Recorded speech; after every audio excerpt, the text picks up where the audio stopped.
And కొత్తిమీర కావాలి. So రొయ్యలు, ఇవి ఎండు రొయ్యలు మా పిన్ని మంచిగా క్లీన్ చేసి అయితే నాకు ఇచ్చింది. నేను వాటిని ఫ్రిడ్జ్లో పెట్టుకున్నా, కావాల్సినప్పుడు వండుకుంటున్నా. సో నేనైతే అన్ని రొయ్యలు తీసుకున్నా.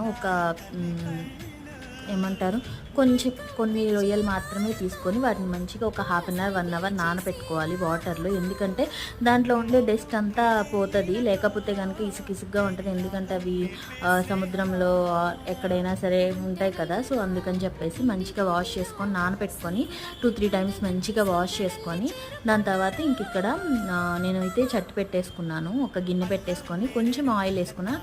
ఎక్కువ అవసరం లేదు, బీరకాయకి ఎక్కువ కారం కానీ ఉప్పు కానీ ఆయిల్ కానీ పట్టదు.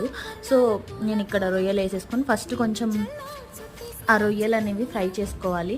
ఎప్పుడైనా సరే ఎండు చేప కానీ రొయ్యలు కానీ, 2 రొయ్యలు కానీ చేసేటప్పుడు ఏంటంటే కొంచెం ఆయిల్లో వాటిని కొంచెం ఫ్రై చేసుకోవాలి. దాని తర్వాత ఉల్లిపాయ పచ్చిమిరపకాయ కూడా వేసుకొని